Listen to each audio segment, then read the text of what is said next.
What is going on, guys? It's the Mad Dragon. So the Autumn Nations are coming just around the corner. We're only 2 days away. We've got some big games coming up in this first week. Now, we have already done the preview video for Scotland versus Australia, so make sure you guys go check that one out after this one. But this one is going to be about the first game of the Autumn Nations, although I'm not really sure how I'm going to get to watch it. I don't really believe it's being broadcast in the UK. Maybe if you've got Sky, if you're one of those people who've managed to get Sky. I can't afford Sky, so I don't have it. I'm not even sure if I'm going to be able to watch this game, unfortunately, but we can still do a preview video for it. So Japan versus the All Blacks, set to be the first game for both teams of this Autumn Internationals. Now, before starting this video today, I did think it'd be interesting to go back and have a look at how these teams have done recently. Now, obviously, Japan play a lot less games than a lot of other teams, which is kind of unfortunate. So as we actually have a little bit of a look through, I've had to go back now to about October last year to really get a good sense of how they've been getting on. And in that time, Japan have won 3 games and lost 5. Now,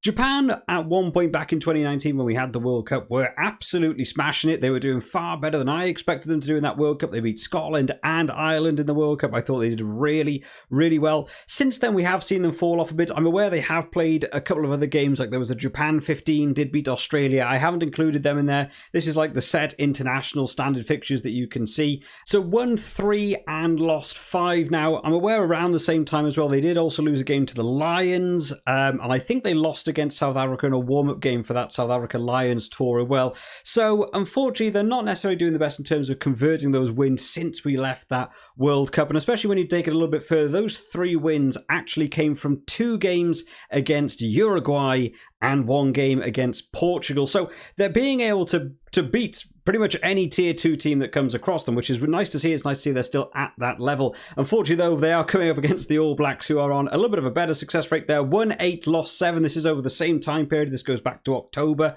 along the way. Now, maybe if you're a pretty hardcore All Blacks fan, seeing a result like that is not the best. You probably want to be seeing that, say, 15-0 lost. But, 8 and 7, you've still got over a 50% win rate. It's the best win rate we've seen so far in these preview videos anyway. But I just thought a couple of people might enjoy checking that out before we get into this video. So starting off, let's talk about the All Blacks team first, because we went through the Rugby Championship recently on the channel. We did some coverage. I got to learn a lot more about New Zealand rugby as it was going on. And New Zealand came away winning that Rugby Championship. It did look a bit shaky, not going to lie, at certain points. New Zealand winning 1 against South Africa, then losing 1. They won 1 against Argentina, and they lost 1. And then eventually they managed to just about beat Australia twice. Of course, there was that 1 game where we had the whole time penalty controversy, which they managed to just take that game right in the dying seconds of that game. That could have been 1 win, 1 loss there as well. So New Zealand still aren't quite settled at the minute for me. They're definitely playing well. They're definitely scoring the points they need to.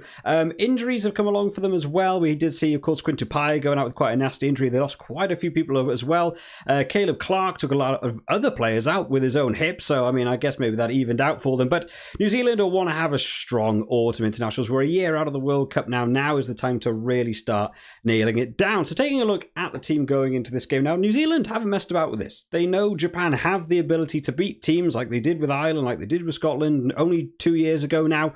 It's not unheard of for them to play extremely well. So they've given them the respect. They have put out a really good team, to be fair. So in the front row, George Bower, Dane Coles and Napu Laulala. Of course, we saw a lot of these boys playing in that Rugby Championship.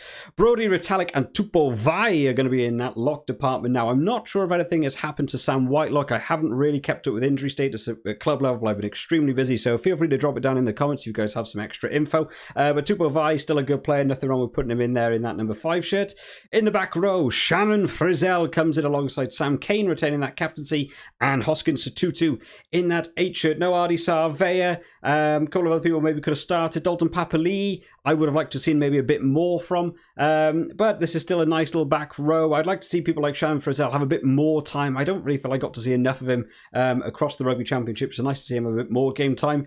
In the halfback partnership, Finlay Christie partners up with Richie Mwanga. Now, Richie Mwanga actually did pretty well starting at 10, to be fair. I know there's always a big fight now for that number 10 shirt in New Zealand. Is it Bowden Barrett? Could Geordie Barrett take it? Could Richie Mwanga come in?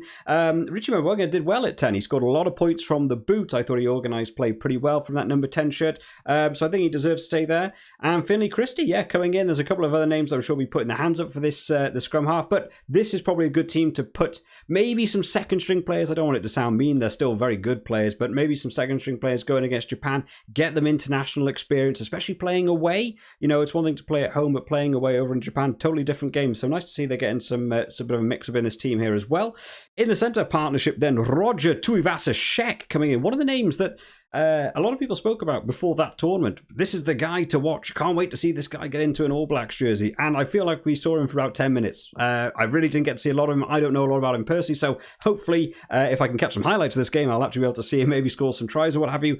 And then joined in the outside centre with Braden Ennor, who I have seen play at club level and is incredibly quick. I'm always surprised to not see him more often in an All Blacks jersey because his pace is absolutely lightning as well. When you see him just sort of get going, he's really got a nice move. I think injuries is one of the big things for Braden Ennor. Anytime I look him up, he's always got one injury or another. So a nice mix-up again in that centre partnership. And then finally in the back three, then Caleb Clark, Severus, and Stephen Profiter. Hopefully I'm pronouncing that correct. I probably get a lot of names wrong in this, so please give me a pinch of salt. Some of these names I'm going across for the very first time. So Stephen Profiter was one of the players that I think, again, we only saw for a very short amount of time in like one game in that Rugby Championship. So nice to see him get another shout. Caleb Clark was busy just destroying people with his legs over the Rugby Championship. Got himself over for a couple of tries as well. Severus didn't have a great chance because Will Jordan took over the reins on that right wing a lot. Didn't really have a good Rugby Championship, unfortunately. So Severus coming in, maybe not the worst thing. I do think Will Jordan's a very good player, but he was very quiet for at least 3 or 4 games as he was my captain in the fantasy and didn't really score me a lot of points. So as far as New Zealand teams go, may not arguably be the best New Zealand team there is, but there's still a lot of strong players. There's still high cap players in this team. So overall, I think they've given Japan a good amount of respect here. This is still a good New Zealand team. We'll see how they get on. In terms of the replacements, then we have Taukeaho, Tuangafasi, and Tira Lomax coming in there as well. Now, these 3 lads had some really good contests going on throughout the Rugby Championship. We saw scrummaging was a really key area in a lot of those games in terms of trying to get wins. Driving mauls was another big one. Having your big boys in that front row, absolutely key to a couple of those games. So nice to see them back in there. In the replacement forwards alongside them, Patrick Tuipulotu and Dalton Papali'i will hopefully get some time on the ball. Personally, I quite like Dalton Papali'i. I maybe would even like to see him start over Sam Cane. I know it's hard to do when he's captain. Sam Cane, again, was quiet for a couple of games. I do remember having one game specifically where I was like, wow, Sam Cane's really playing well in this one. But Dalton Papali'i, I think it's maybe a bit more of a threat in just open space. I think he's an incredibly quick player, also big on the jackals as well. So I'd like to see him get an actual amount of game time in, hopefully, across this. But again, discipline for him. Did see him have quite a few penalties and a couple of cards as well, I think, across the Rugby Championship. So just discipline for him. Keep that in check. And then the replacement backs, Aaron Smith. I'm sure we'll see him at some point with some ridiculous bullet speed passes. David Havili, and then finally Anton Linnett-Brown coming in there as well. So this is an experienced bench. This is still a high-end bench for New Zealand. Again, a couple of people missing, like I've already mentioned about like Quinn Tupaia and people. So, but I think David Havili coming in there offers you a couple of different positions he can cover as well. Anton Linnett-Brown getting in there as well. I think this is a good bench. I think New Zealand are in with a really good shout for this one. On to Japan then, who've got a bit of an awkward layout. I've tried to fit them on screen the best I can do for this one. So we'll run through the team. Again, unfortunately, Japan just don't play that many games. You don't really get to cover them on the channel. A lot of their games aren't broadcast in the UK. So if I butcher any names, I apologize profusely. I will try my best. I'll try and improve as the autumn nations go on. So starting off in this front row, Inagaki, Sakate, and Gu taking up in that front row. In the lock department, Derns and Cornelison, supported in the back row by Michael Leach, Himeno, and Tatafu. Now, a lot of these Japanese names are going to be new to me, but not Michael Leach. Michael Leach feels like he's been around pretty much forever. Himeno plays well, actually, in Japan. I've seen quite a few games with him, and now he's also a really good player. In the halfback partnership, then Nagari comes in with Yamasawa. In the centre partnership, Nakamura and Riley will be making up that centre partnership. And then a very experienced back three in this team with Faifita taking over the left wing, Matsushima coming on that right wing, and then Yamanaka in that fullback position. So this is a good Japan team, to be fair. There's a lot of names I do know in here. They will be trying to make a big impact. A lot of these lads playing at that World Cup where they did so well. I'm sure they will want to get back to that level where they were before. Hopefully they can give New Zealand a really good game. In terms of the substitutions then, we have Hino, Miller, and Takauchi, Shimokawa, Makisi, Saito going in there. For anyone who's part of the live streams, I've seen it before when we played Rugby 22. I think Saito was actually in our fantasy team that we were playing with at one point. Lee, and then finally Van der Heever in that 23 shirt. So I'm not going to lie, there's a few names in that substitution bench that I don't know a lot about. But if we happen to have any Japanese watchers feel free to drop down some information in the comment section of people we should keep an eye out for. Some of these new names on the pitch for me.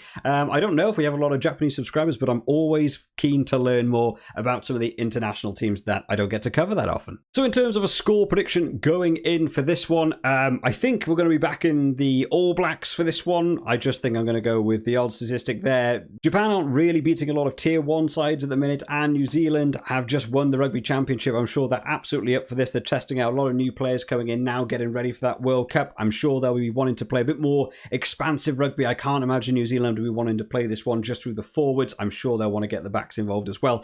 So I'm going to say New Zealand to win this game. And given some of the scores that Japan have come across recently, having a little bit of a look back through some of these, they did lose to France twice recently. They lost to Ireland just a few months ago, 60 points to 5.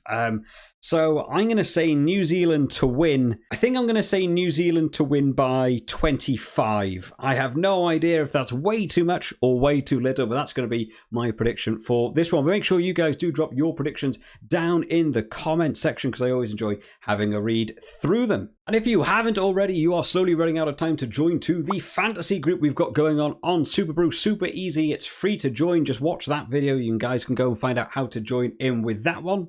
And if you want some extra tips and tricks and know how to beat me in that Super Brew, you can, of course, now join the Patreon that is now available. You can go on there, pick a membership, support the channel, and if you pick tier 3 or higher, you actually get to see my Super Brew picks before they are locked in, so that you guys have a good opportunity to come up with some tactical decisions and beat me. Thank you to everyone who is already involved on the Patreon and supporting the channel. I thank you all so much for that. And thank you guys so much for watching today. I hope you've all enjoyed. If you have, leave it a like and subscribe to the channel to keep up to date with all of the videos going on across the Autumn Internationals. I hope you've all enjoyed today, guys. I will see you all next time. Bye-bye.